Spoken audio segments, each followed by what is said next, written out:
Hey folks, back again. Random thoughts of a black man. Today's quote is really appropriate. Uh, that's concerning what's been going on recently in the past couple of days as it relates to H&M. So this is one of the ones that I thought that was appropriate to address that situation. So I'll go ahead and read it.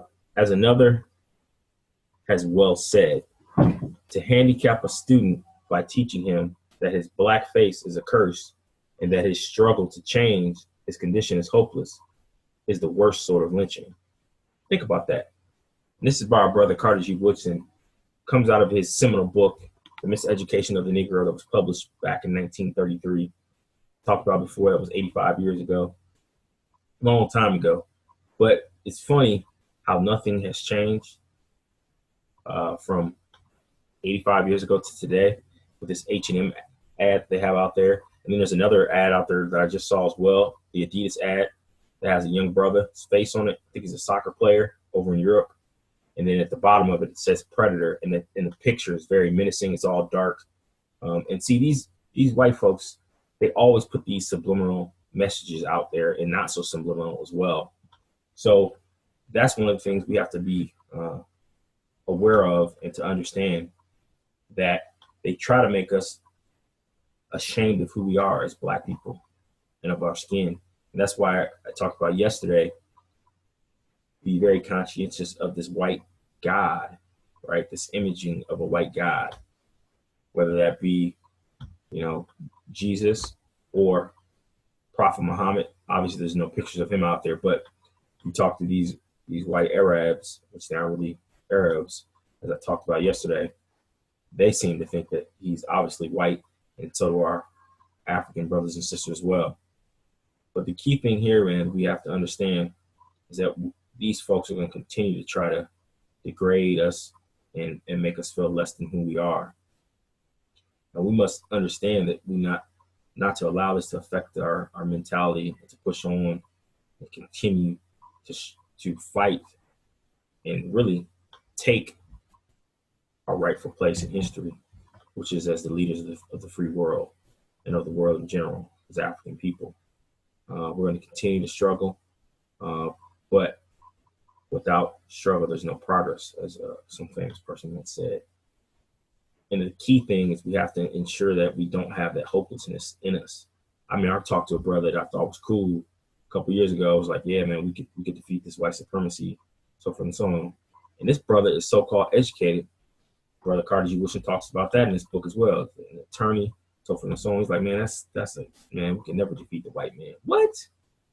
Yeah, well, people like you who have that defeatist mentality, have that hopelessness inside of them in their brain and have had it built into them throughout their lives.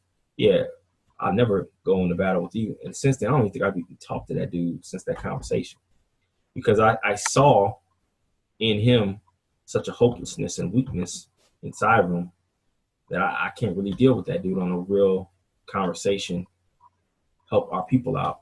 And he has a skill set that can help the people out with the legal attorney and the way his mind is trained.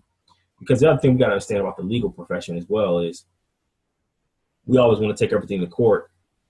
But why would you take something to court? Because in most cases, the people who are in power are controlling the bars, or I should say the levers of power within the courtroom as well. So the laws are only laws because certain people can enforce those laws. And if those certain people who are in charge of enforcing those laws care not to enforce them because white supremacy is their ultimate end game, as we can see over the last few years, it's been self-evident, with the murders of Michael Brown, Trayvon Martin, so forth and so on. None of these people have been prosecuted. None of these people have been brought to justice, so to speak. As I say, the laws are controlled and enforced by people.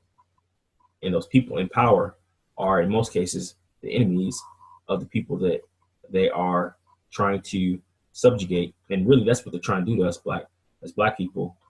These Europeans are trying to subjugate us and control us and harness everything they can out of us so that they can have more power.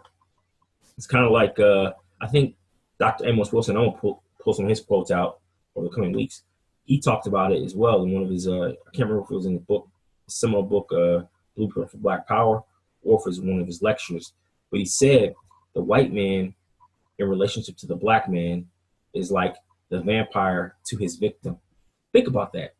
The white man to the black man is like the vampire to his victim. So essentially, the white man is sucking the blood out of black people to empower himself.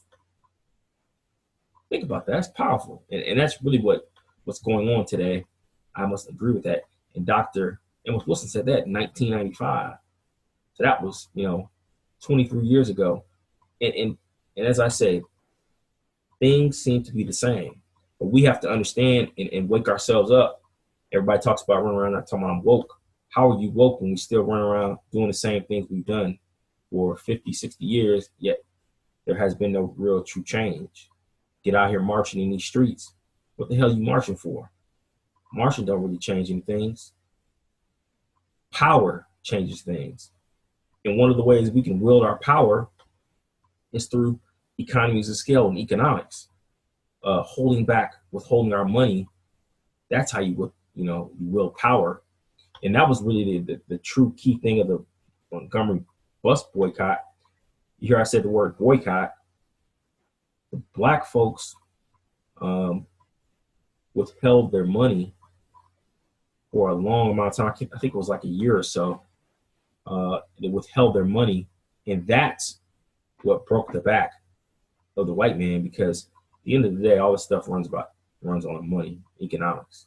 That was the whole reason why we even here in the U.S., because they brought us over for free labor to enrich themselves beyond their wildest dreams, right? So those are just some of the things we need to think about and consider as we walk through our day-to-day lives. And know we're all out here working these jobs, or either having our own businesses. And a lot of us do both. And oftentimes we don't want to think about those things, but we have to think about them, because we have to understand on a day-to-day basis, we're in a war with our enemy. And I talked about that before in one other quotes of the day. Yes, black people, we have enemies. We have no friends, as Dr. John Henry Clark says. So going back to this quote of the day, just to recap, I'll say it again. As another has well said, to handicap a student by teaching him that his black face is a curse and that his struggle to change his condition is hopeless is the worst sort of lynching. Brother Carter G. Woodson, but yes, it is. So that's it for today. I'll see you guys tomorrow. Thanks for listening. Peace out.